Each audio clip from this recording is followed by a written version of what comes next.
All right, okay. I'm Yeah. going to cross over to you then. And thanks, Leon. Over to you, and we'll see you when the Q&A section happens. Yeah, excellent. Great. Good morning again to everybody, in case there's been some new guys since I started.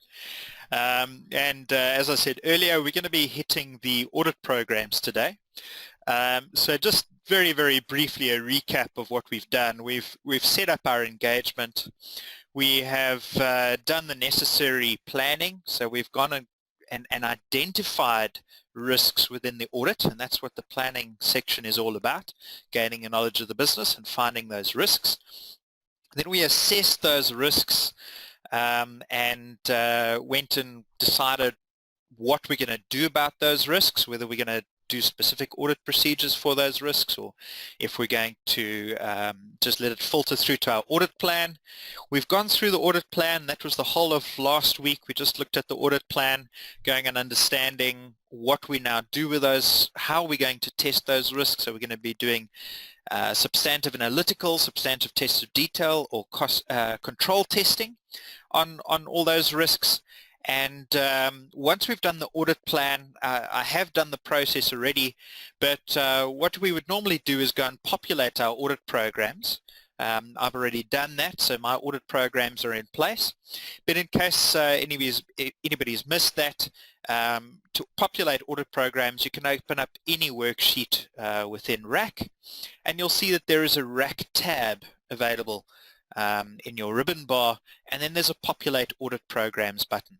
Now, if I press it now, nothing's really going to happen because I've already got all my audit programs in place.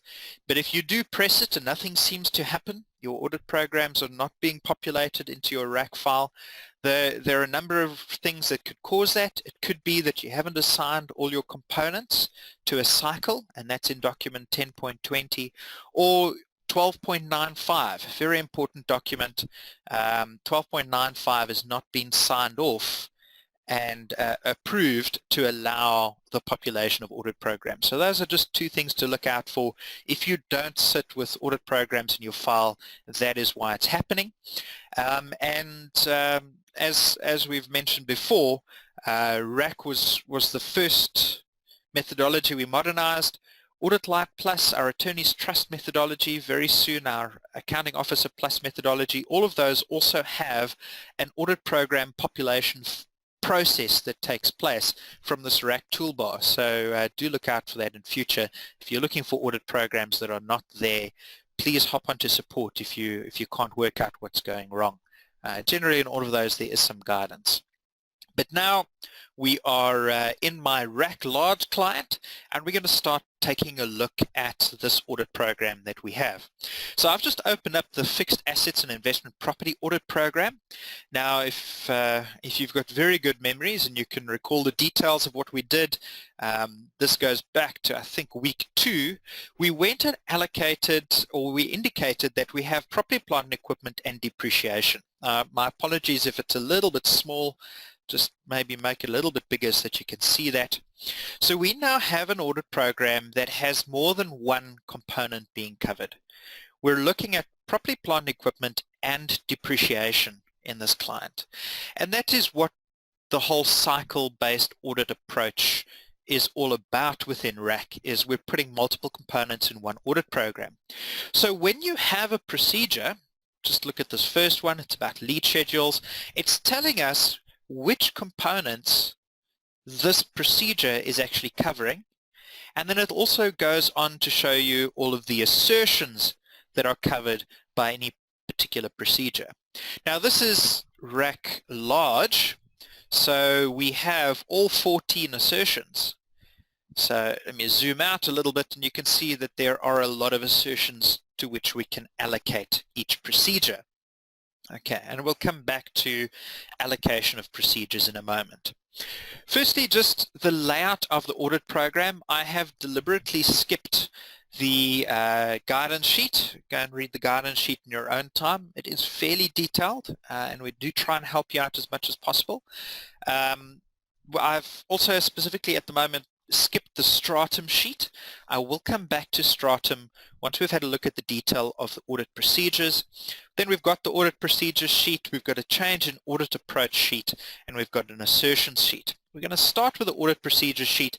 I want to hit you with the bad news first. The most difficult part and the most difficult way in which to prepare an audit program, so that you understand why we're doing things, so that when I show you all the shortcuts that we have introduced within RAC, then you will very quickly, well, at least you'll understand the background of what's happening, so that if you're asked the question, you're not left speechless as to what on earth is happening in our audit programs.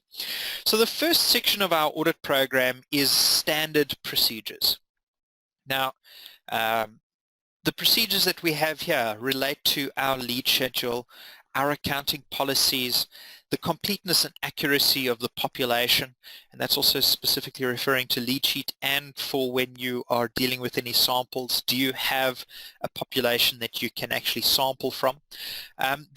All these procedures are kind of required upfront. You need to perform these procedures before you can really start auditing a section. What you'll also note is that very often there is no assertions actually specified, because what we're saying is that these procedures need to be performed irrespective of the level of assurance that you're getting, and these don't actually add overall assurance to your audit. They're just additional procedures that you need to do to make sure that you can audit in the first place. Stratum and desired level of assurance, and I'll go through what those are, you will note are gray when you're dealing with the standard procedures. These are not applicable. There's nothing applicable about Stratum or desired level of assurance. You just need to go and do these procedures, and they cover all components. Everything here will automatically be yes. There's no option really to say no. Scrolling further down, procedure 4, a couple of notes I want to make about the procedures we have here. There's a procedure on every single audit program related to journal entries.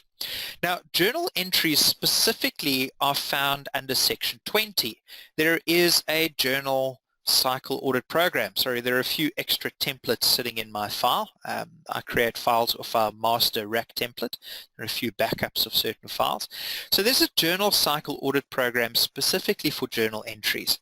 So the point of procedure 4 on your audit programs is not that you must go and look for journals and test them. It's just stating that if you do come across material journal entries and other adjustment journals in other procedures that you perform within this section. So we're dealing with PPE. You are testing, for instance, additions, and you draw a sample of additions from the general ledger, and one of those happens to be a journal. And you pick up the journal and you note that it was debit PPE with R1 million, credit repairs and maintenance with R1 million. So you've got a journal in your sample. What procedure 4 is stating is that where you have these additional journals, go and do these additional procedures. So go and document this information somewhere on that working paper, because then when you get to your journals section, when you get to document 20.20 and you're testing journals, you've already started reducing your sample size for journal testing. So in journal testing, we're talking about 50 journals that need to be tested every single year, and they're broken up into different types of journals. So there's 12 year-end journals, 12, there's a whole string of ways in which you go and select those journal entries. But we're already reducing that sample of 50 by testing these items. Think about, for instance, expenses. If you draw a sample, very often you're going to pick up a journal somewhere in your testing, go and document this information. Then you don't have to go and think about how we're going to extract and which journals we're going to test, because you've already selected some for testing. All right. Procedure 5 and 6 relate to reviewing the general ledger and sub-ledger for any large, unusual, non-recurring transactions. 6 is specifically transactions outside the normal course of business. And this once again comes back to what ISA 240 is telling us about significant risk. We have got to go and consider any significant unusual transactions. We've got to go and look through the GL.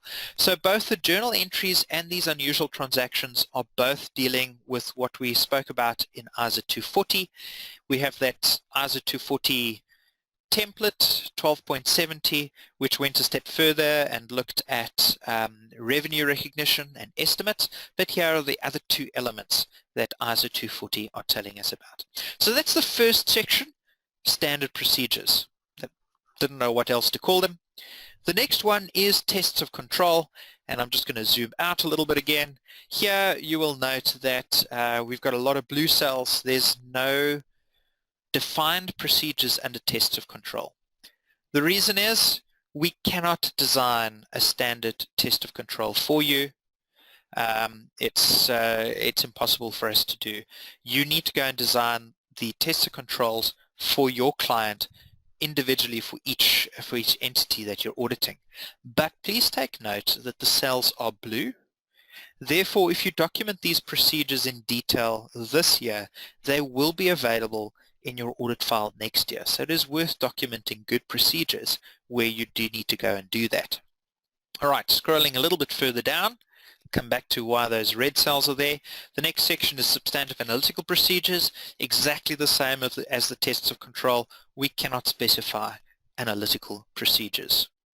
Okay, then we get to substantive tests of detail, and finally we can go and put in a number of standard procedures. And I'm going to scroll quickly. Depending on how good your internet connection is, you may or may not see very much of what I'm looking at, but there are a lot of procedures. At one point you will see that the procedures move away from property, plant and equipment and are now showing depreciation. So there's a sudden change from one component to another. So that's already built in. All of this is specified for you. Okay, and then going a little bit further down, let's get to the end of the substantive test of detail. There's once again a lot of blue cells available that you're able to use to go and add your own custom procedures. We then go to substantive tests related to business risks. So here under fixed assets and investment property, we've gone and specified that there is a procedure that we're going to do specifically to address one of the risks in our business risk register. So that is pulled through automatically. It also determines the level of assurance based on what we documented in those procedures. Okay, so what's not showing at the moment is substantive tests related to fraud risks. There's obviously not a fraud risk procedure that we've specified in our fraud risk register to pull through, but this is where those two sections would appear. And then we have under Action 4, Audit Conclusions. Okay, now under each section, and I'm going to start with a substantive test of detail, you will note that there is a table presented below each. So under test of controls, analytical procedures and detailed tests, we have this table, and there are a number of red cells in place. Okay, now what these red cells indicate is, and the numbers that it's generating is actually directly off our audit plan. So in our audit plan, we said for property, plant and equipment, for the assertion completeness, we need to get level 2 assurance. So that's low to moderate assurance for completeness. Everything else has got a 1 in case you can't see it very clearly. So everything else is at a low level of assurance. And that value is pulled through directly from the audit plan. If I want to change that value, I actually have to go and change it in the audit plan. I'm going to scroll up a little bit further, go and look at the table below my substantive analytical procedures. In my substantive analytical procedures, everything except existence is sitting with a level 1 assurance. And I want to point out that these are the account balance assertions. Because we're dealing with large, the account balance is separated from class of transaction, and that's why there are only red cells sitting under the account balance. And here are the class of transactions, and that is why there are only red cells under the class of transactions assertions as well. Okay, so just so that you can see why those red cells are sitting in different locations. And also under tests of control we have the same, but there are only tests of controls for my property, plant and equipment. There are no tests of controls required for depreciation. Okay, now when we initially designed the audit programs and the procedures, we came across, for instance, under our substantive test of detail, I just want to scroll to it, repairs and maintenance. Inspect repairs and maintenance expenditure accounts for the period and determine whether there are any material items that should have been capitalized. Okay, so we're dealing here with additions to property, plant, and equipment. But when we start auditing PPE, we're actually sitting with a fixed asset register. So additions is something over and above what's sitting on our fixed asset register. It's an extra item. We're actually going through the repairs and maintenance account.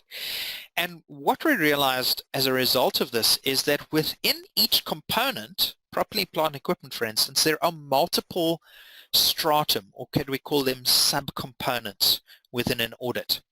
And our audit programs were not catering for this. And the issue is that we then end up with a procedure like repairs and maintenance.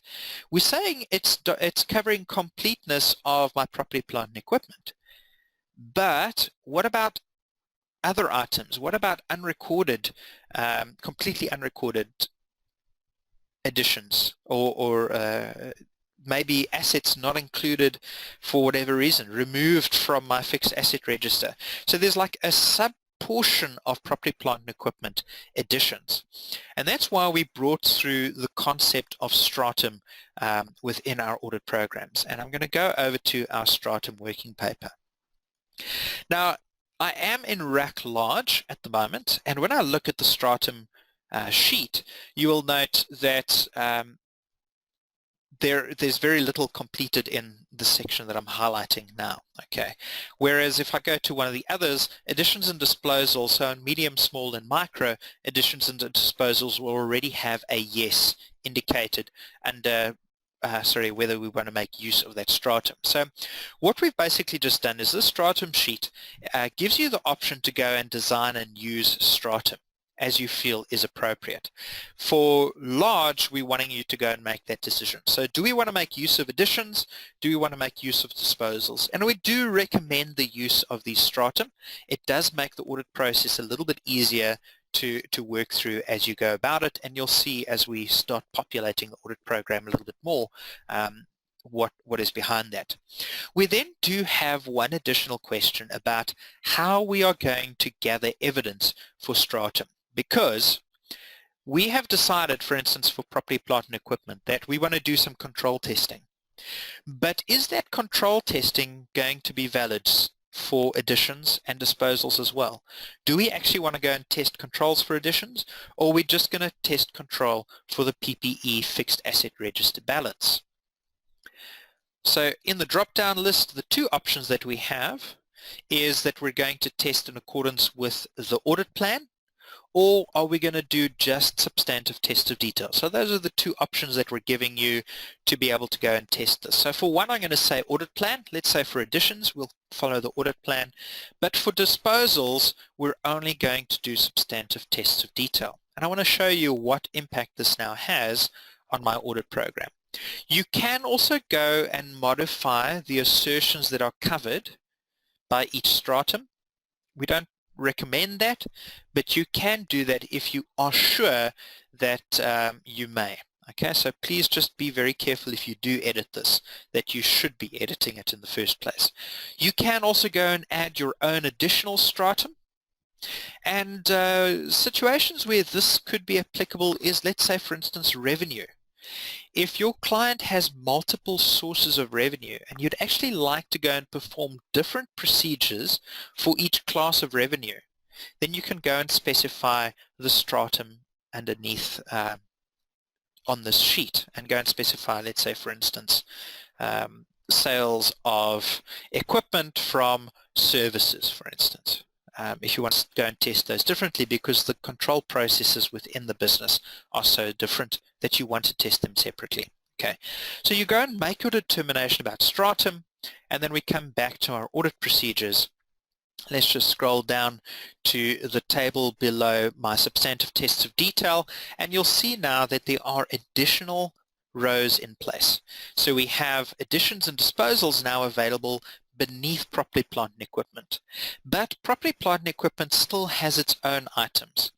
And the distinction we want to make here is that the primary portion of your component is always going to be the top line.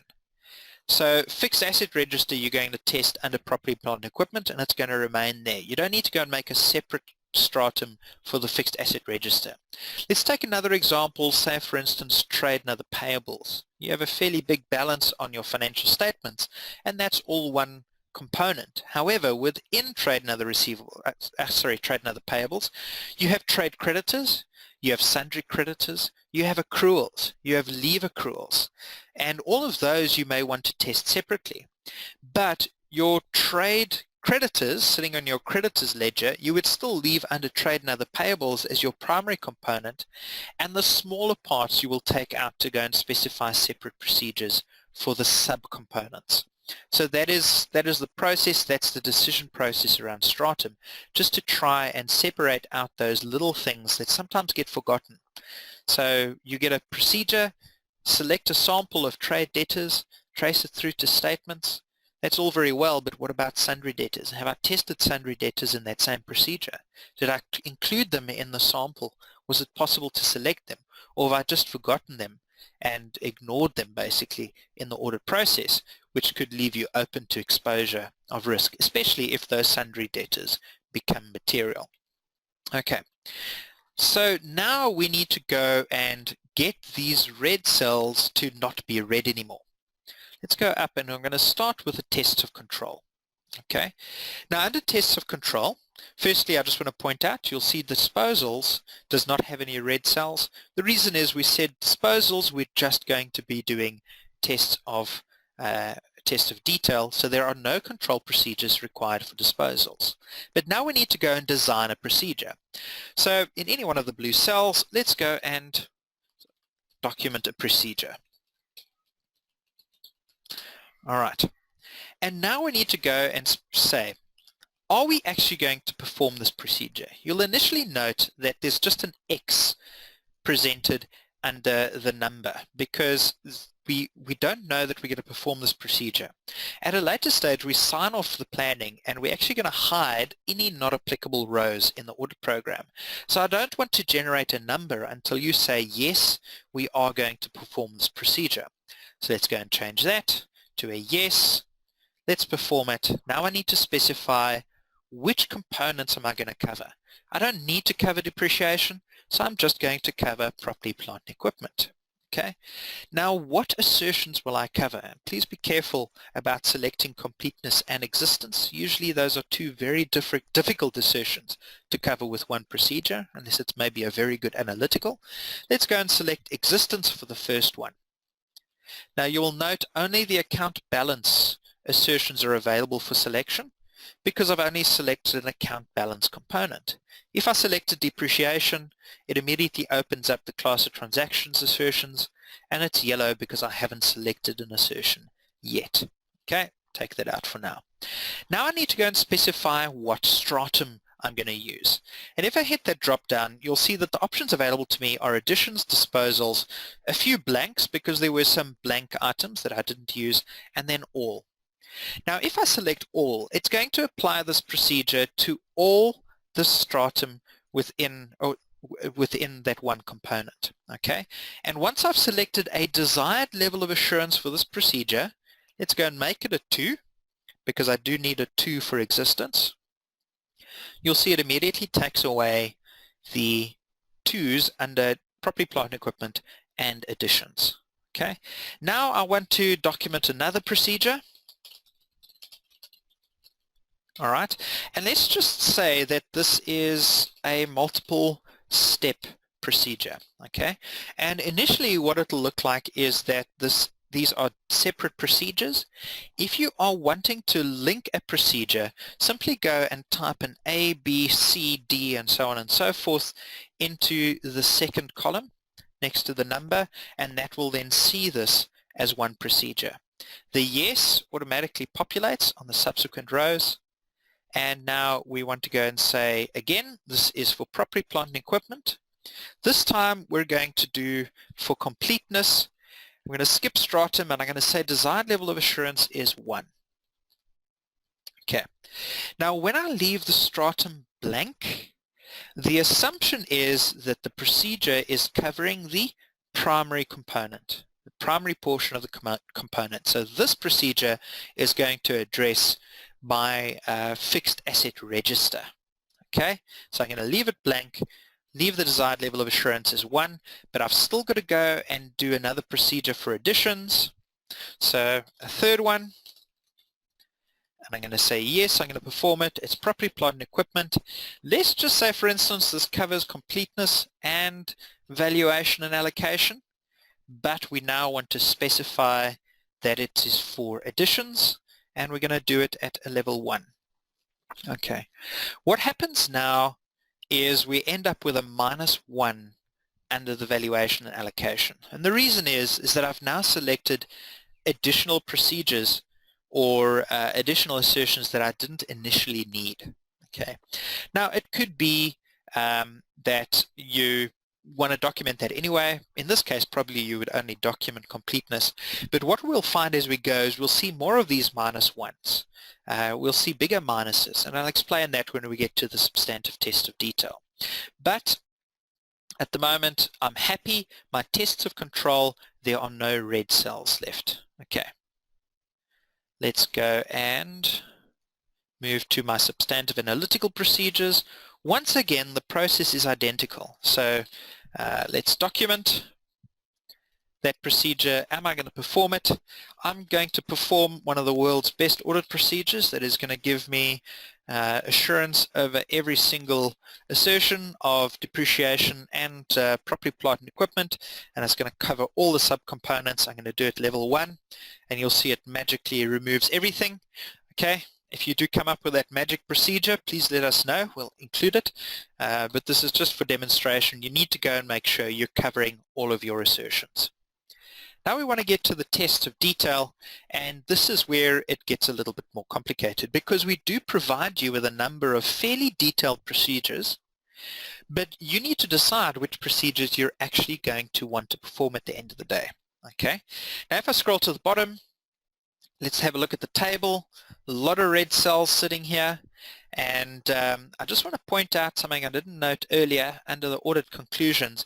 You'll see that there's a big yellow cell at the bottom here telling me that the planning of the audit program does not comply with the audit plan, and that cell is going to remain yellow until every single red block is removed from my audit programs. Okay, so now let's go and document the procedures that we want to perform. Okay, I'm going to say yes, we're going to do the closing, balance and additions, and we're going to do desired level of assurance 1. Okay, next procedure, measurement, desired level 1. Okay, I'm just going to run through these. I'm basically just going to the top row, and you only need to document desired level of assurance and the assertions on the top row. So please don't think you have to go and put a 1 and a 1 and a 1 and a 1. You can just document it on the top, the stratum as well. We only look, when we look at completion of the audit program, we look at what's documented next to the number.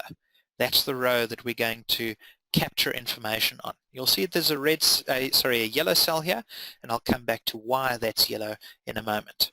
Let's go look at impairment, desired level of assurance 1.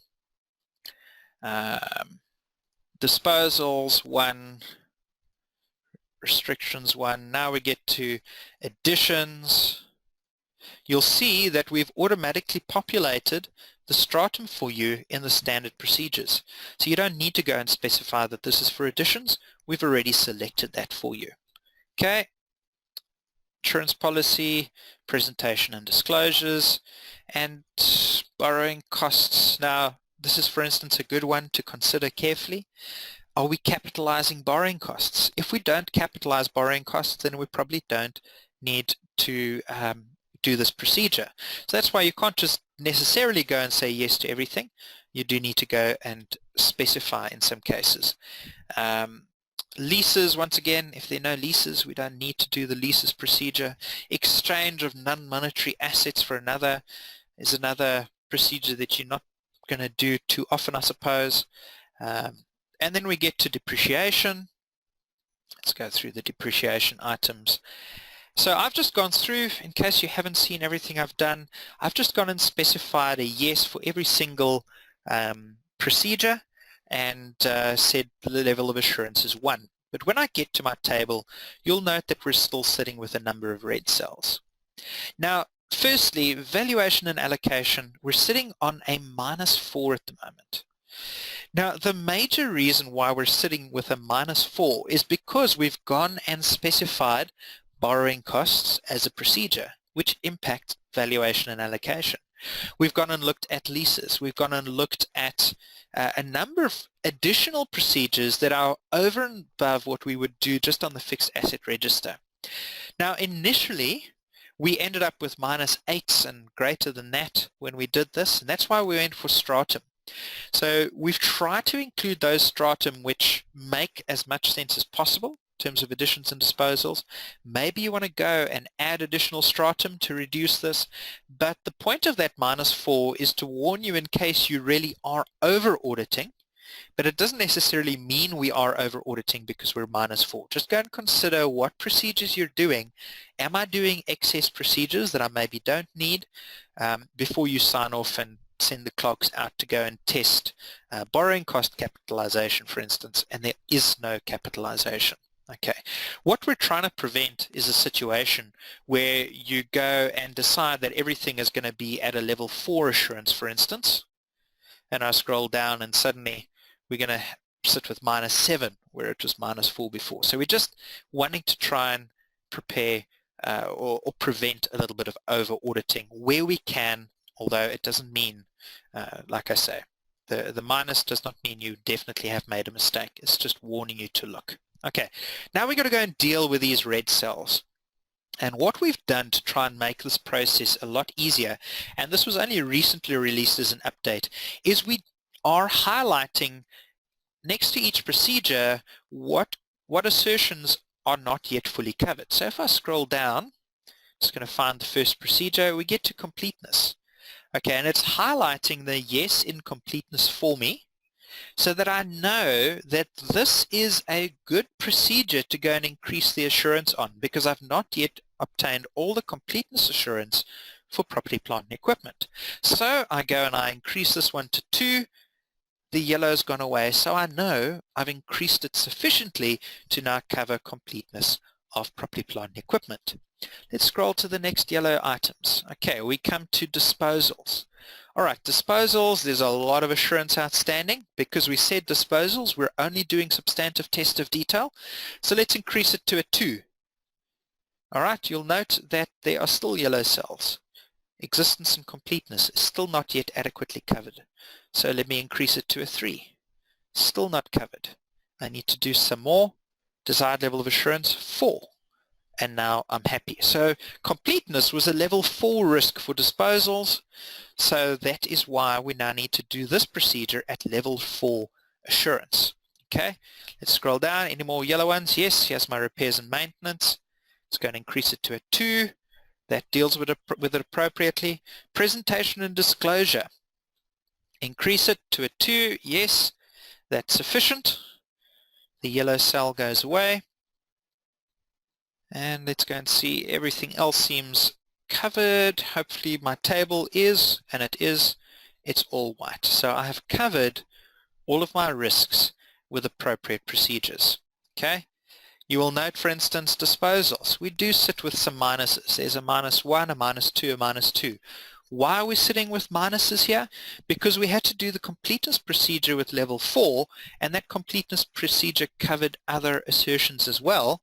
Therefore, those other assertions are being over-audited, but I'm not doing excess work as a result of that. I have to do this procedure at a level 4, and that's why you are, in this case, getting those minuses.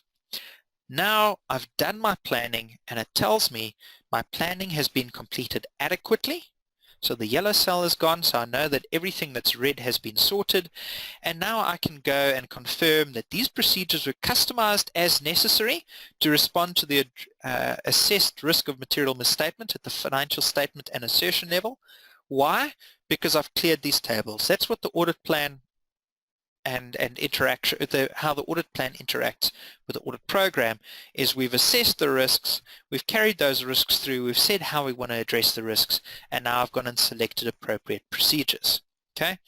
Applicable audit procedures are designed to address the specific significant risks, and that comes back to my business risks and my fraud risks, and also if you've had a very significant, or if you had a level 4 risk come through, for instance on the completeness, we have designed appropriate procedures because we've addressed them with the audit plan decisions that we've made. So we can sign that item off. Okay. And all applicable audit assertions were appropriately addressed in the audit procedures. Once again, we can sign this off because yes, we have covered all of the assertions of all of the components, including all of the stratum. Okay. I can't sign off as reviewer yet because the procedures have not yet been performed. This is the process you now need to go through for all of your audit programs to go and decide what procedures you're going to perform.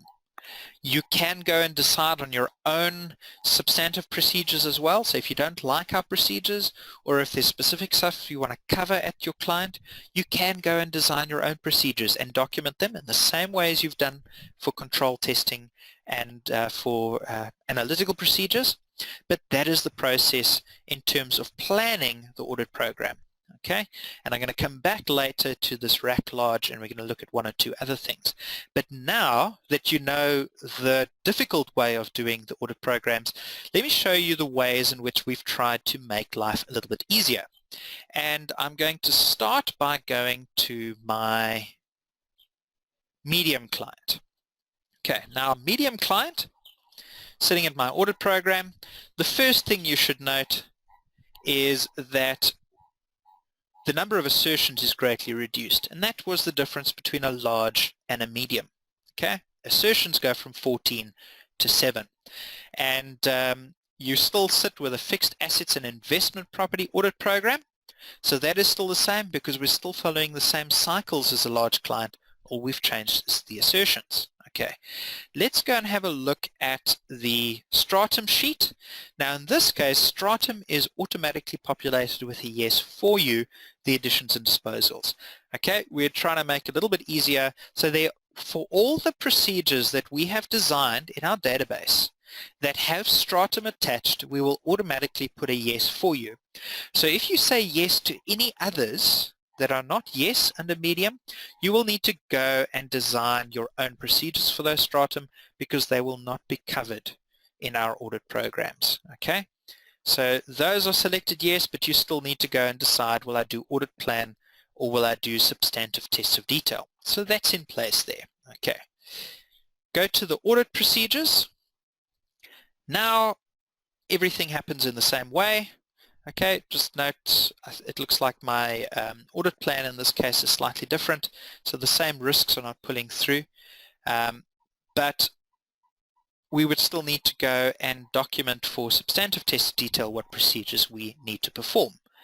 However, if you know what our procedures are and you want to save yourself the time of going and doing a yes, desired level of assurance 1, yes, desired level of assurance 1, we have included in the Stratum sheet a lovely little button to auto-select all methodology procedures at level 1 assurance.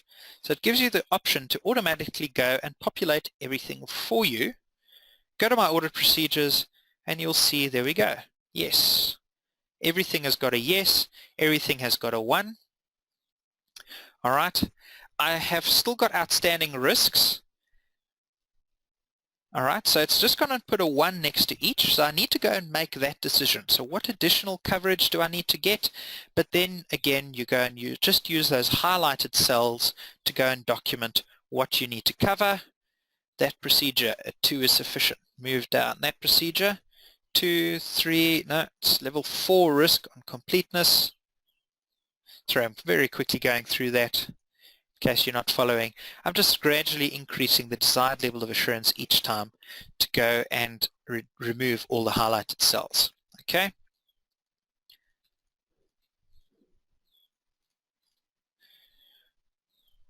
All right, I've done all the changes that I need. My table is clean. I have no outstanding risks, and my planning has been completed adequately. Okay, so that button is available in large as well. Or should I say the selection to auto-select is available.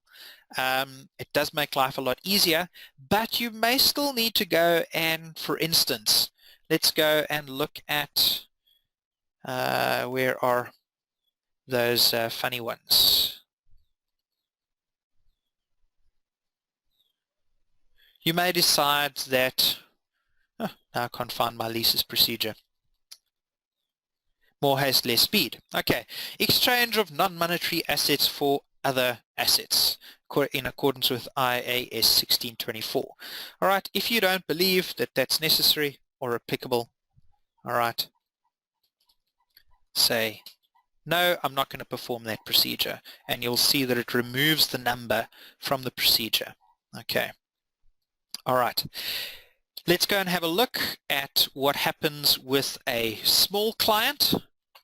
With a small client, once again, the stratum are automatically selected, but what you will note now is that we're not in a fixed assets and investment property audit program. We are in the statement of financial position cycle audit program.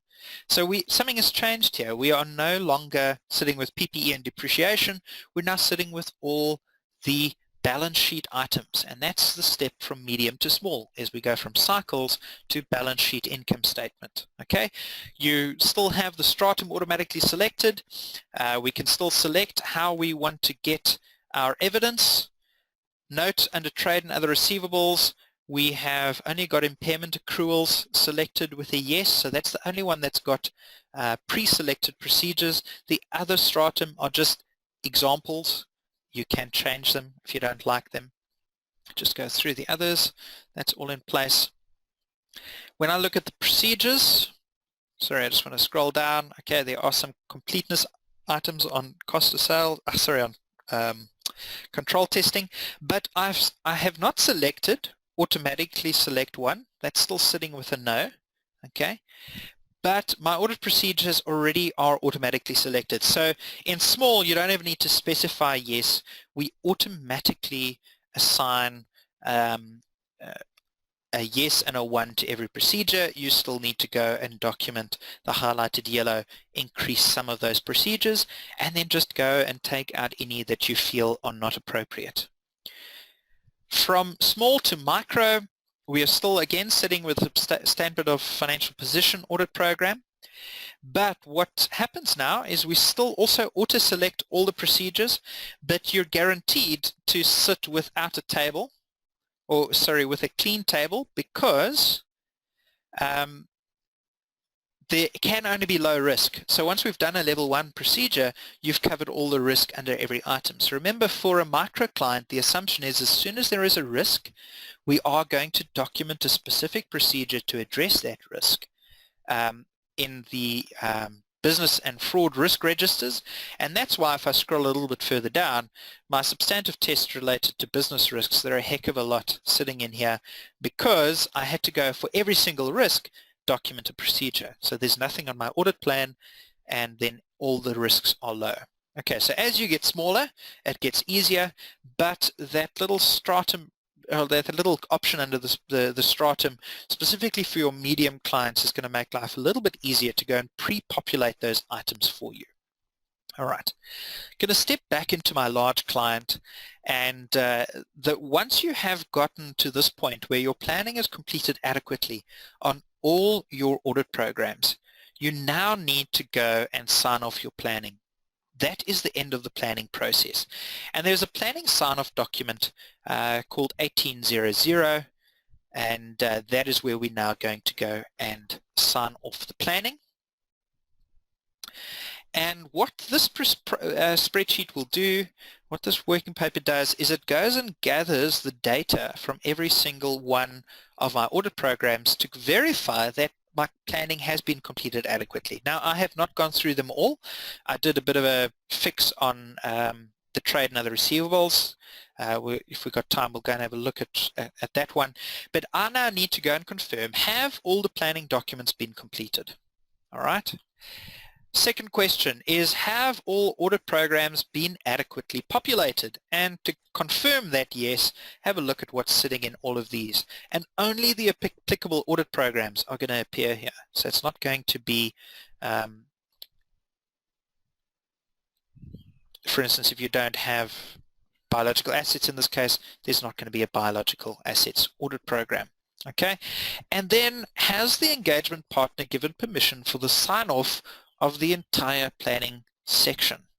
Okay, now we've not said the partner must sign this off, we've just said the partner must give permission, because we know that there are some partners who don't want to necessarily interact with the file, or you might be at the client and the partner can't get hold of the file. So we are giving you an option to just say yes without an actual sign-off, so that we don't stop the audit process, but hopefully you're at least got that email to say yes, you can sign it off.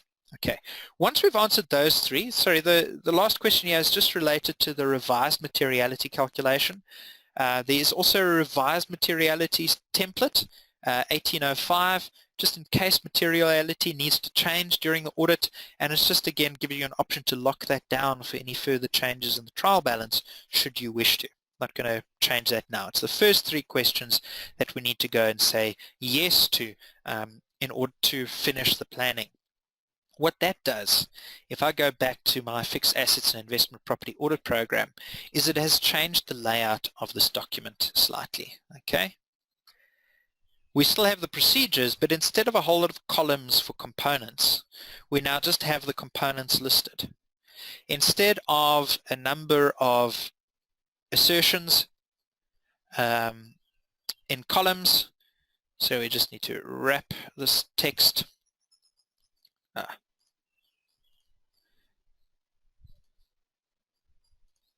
My fingers are too fast for my computer. Okay, it lists the assertions covered in a cell, so it just goes through those assertions. Okay, stratum is still there, desired level of assurance is there, all right, and we now can go and put in reference to work done, so the clerks can now take this file, go and put in their hyperlinks, add any comments, and very importantly, we need to go and find out, was the test successfully carried out and the desired level of assurance obtained? Now, as a firm, you need to decide who completes the cell. Is it the clerk? Are they allowed to go and say, yes, it's successful? Or do you want to do that as part of the review process where the manager or partner goes and decides only once they've reviewed the procedure whether or not they're happy that the procedure is completed? And that's just a simple yes, no. And you will see that we've highlighted only the first row again of each procedure, so that you don't go and say yes to everything. You only need to say yes to row 1 and sign off. Okay. All right. The other thing you will note is that there are no extra blue lines. There are no additional procedures. We've gone and hidden everything that is superfluous on this page. So any procedures you've said no to or any blank lines we've removed so that the not applicable stuff doesn't get done by accident. Everything else is hidden. Okay, let's go through, finish the other procedures.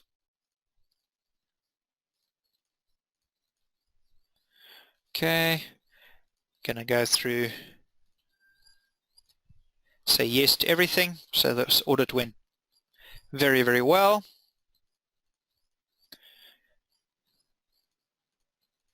Okay, once I've said yes to everything, okay, and obviously I would go and do the procedure for business risks as well.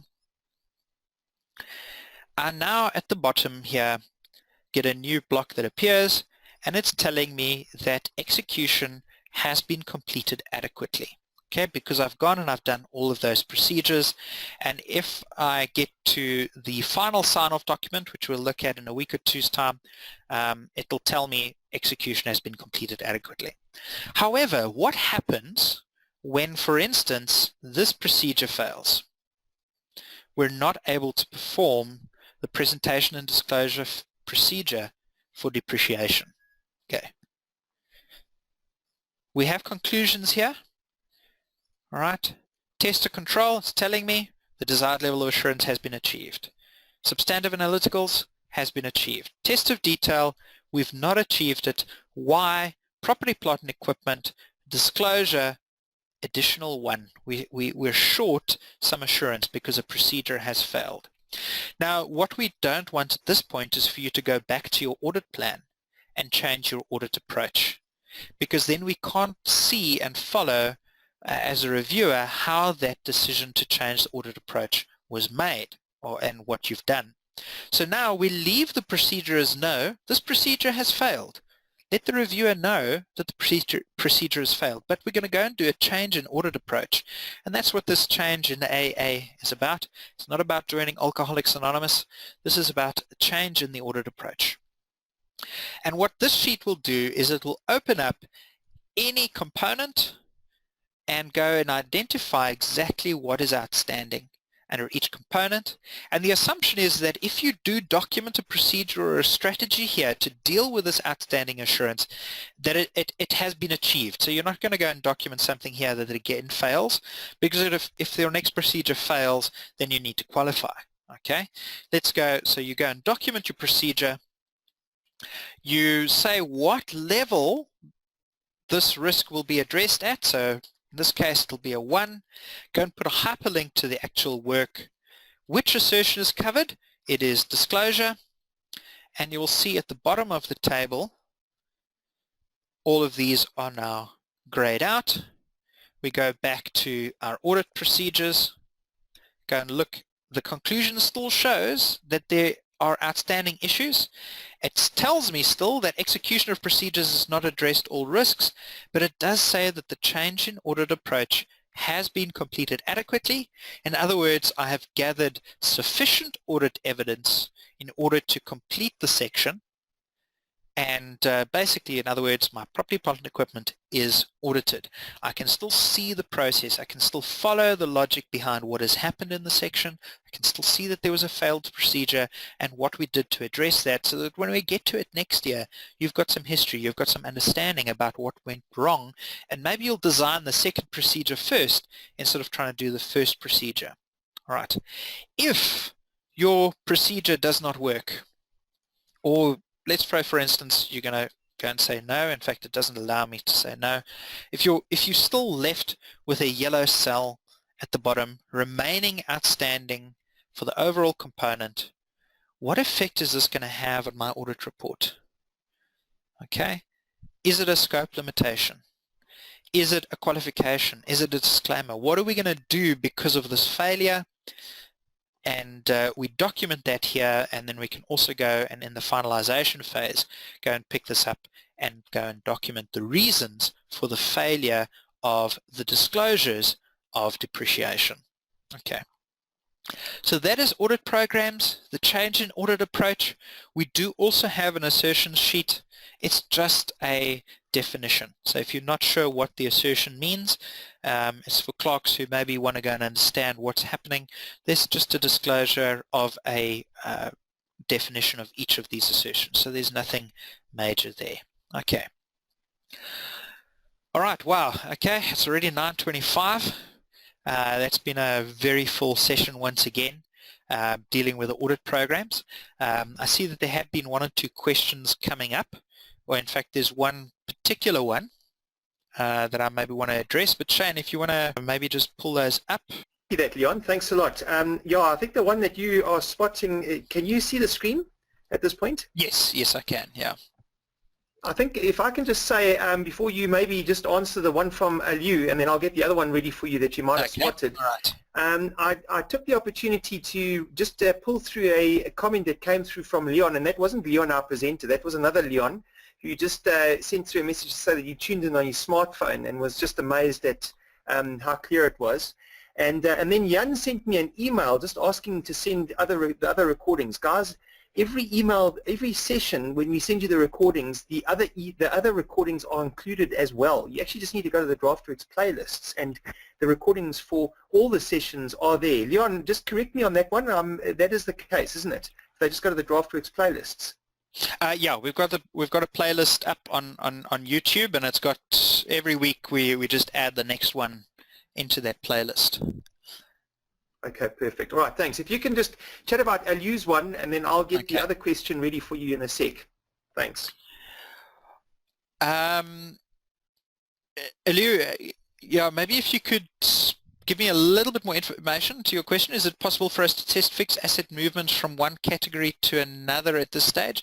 Are you meaning like a transfer between categories within fixed assets, or if you could maybe, sorry, maybe just need a little bit more information on that one to give you the right answer. I'll just pick up that one from Querbis while we wait for Aliu. There we go. The definition of materiality, when I refer to materiality, okay, I do mean the performance materiality that we have calculated in our materiality working paper. All right, so when we're dealing with the actual performance of audit procedures, we work with performance materiality, not overall materiality. So anything that I refer to as material is a reference to that performance materiality when we're dealing with the audit programs. Okay.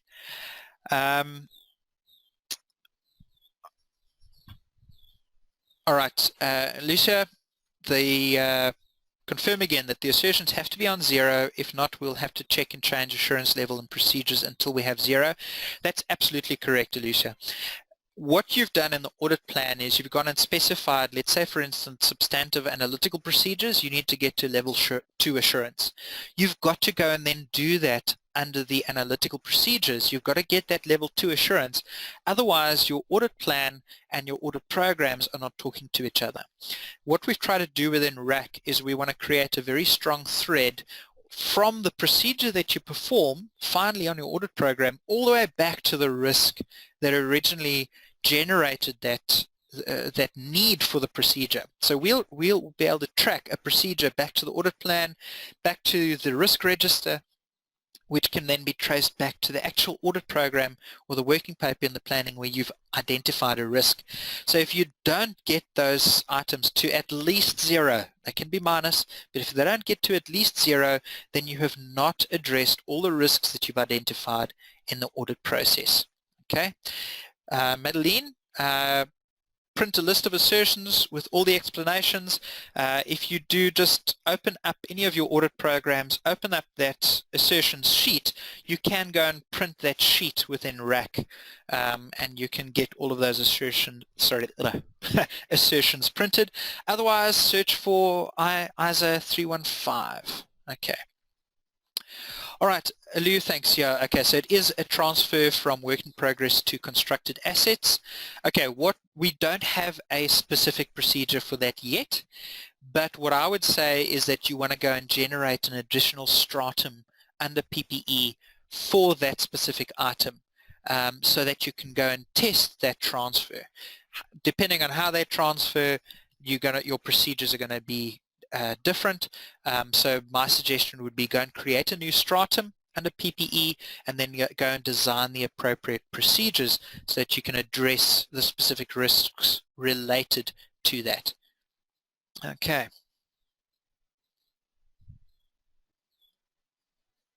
Much, Leon. I think maybe we better just leave it at that. Guys, if you do have other questions, won't you please just send them through, and we will, I mean, if you want to send them through now, I'll get them ready and we can tackle them next week, but we want to stick to the hour if we can. And guys, I promised this to you earlier. I know that Leon mentioned it, I think he's mentioned it a few times, that there's folks are looking for CPD, and it's not that you actually love hearing from us, you actually just want the CPD, but I hope that there's more to it than that. I hope that you are enjoying the session, that you're learning lots. And I'm going to run a poll in a minute just to get your feedback on that. But before I do, guys, can I just share something with you? I've done a little bit of spreadsheet work in the background, as I mentioned to you. And what I have here is a list of, this is just part of your email address. Okay, so it's like, I couldn't put the full email address up, and we want to actually try and stay away from that kind of thing. So this, you should be able to spot your name in there. It's the first part of your email address. And what we've got is the number of sessions that we have you down for. Now, if you disagree with any of these, please just pop me a mail, and I'd love to get it sorted out before. We've had 5. This doesn't include today's session, by the way. This includes up to and including last week's session. So if those of you who've got a 5, we've actually got you down as having attended all the sessions. Cyrus, there's your name there, for example. Trevor, Wendy, when you've got 2 or 3, what you can do is have a look, and you can actually spot. We've just used a very simple little system where if you have attended all, like Madeline's attended all 5, we've got you down as 1s for all 5. Lisa, we've got you down as missed 2, hit 1, missed 1, hit 1. That's how the little coding system works. Now, I know that there are a lot of you guys who are tuning in from a boardroom. I obviously don't know about those, so we're going to need a registration form from you at the end of the course. You don't need to send it through to me now, please, only at the end, but it needs to be properly signed off by the main partner in your practice. Otherwise, we can't just issue certificates for, just for the sake of certificates, obviously. So that's just the story. I'll let you have a look at that for a sec, and then I'm going to put up the final poll. And let me just quickly check in there we go. There's some good feedback coming through here. Leon, I don't know if you're spotting that. Johan's just saying learning lots. Yeah, thanks guys for the positive feedback. Let me just run this last poll, and thank you for tuning in. If you do need to run, please do the poll before you run. Can you give us a score, please? Today's session, we love, Leon and I love getting topses, but yeah, very interesting and helpful also are good. If it was just an okay, then please let us know. We'll probably connect with you and just find out what we can do to improve on that score going forward. And if you had sound issues, obviously let us know about that as well. But we hope there's not too many of those. Thanks, guys. The votes are coming in and they are looking amazing, and really appreciate that. Leon, thanks to you for your preparation and just for your awesome presentation skills. You just come through so clearly, and yeah, it's just such a pleasure to work with you. So thanks to you, and thanks to everyone for tuning in. Oh, thanks, Shane. Sorry, one little tip that I want to maybe give to everybody who's still listening. So before you log off, have a quick listen. So some of the things that you have seen me presenting today within RAC are actually new developments. So if you're sitting with a file that you've maybe created within RAC a few months ago, you haven't really done much work on it, maybe you haven't gotten as far as the audit programs, it is possible to just import the latest audit programs for yourself into that file so that all of these new features are available. If you do need any assistance with that, please let me know. Hop onto our remote support and I can give you a hand and show you how to do that, just so that you always have the latest information available.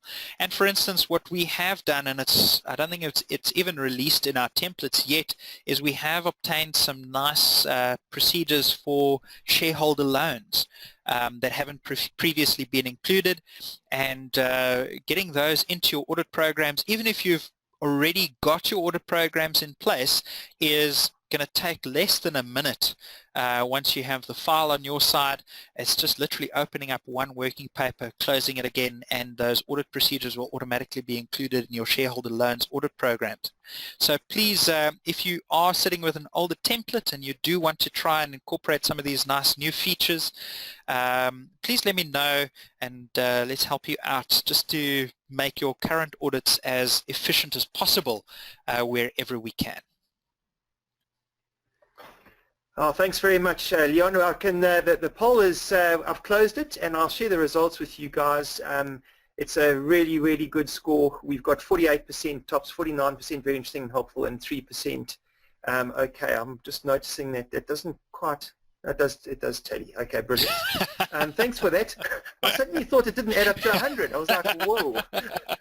But Leon, yeah, thanks. I think if you can close the recording at that point. Thanks a lot, and obviously get that ready for up on YouTube and so on into Draftworx.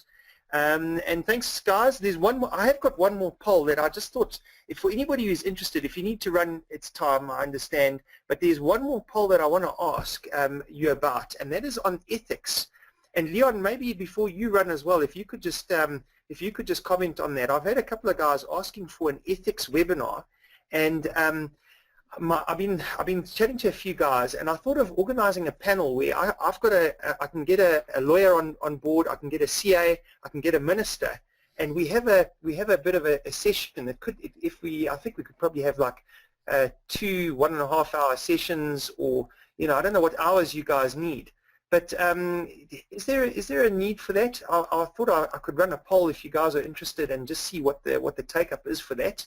Leon, just from your side, do you know what the requirement is regarding an ethics webinar, ethics training? Yeah, if I'm not mistaken, the IRBA's requirement is, I think, 3 or 4 hours a year that have to be related to ethics, but I'll stand under correction. Maybe somebody who's in the know can let me know. Okay, well there we go.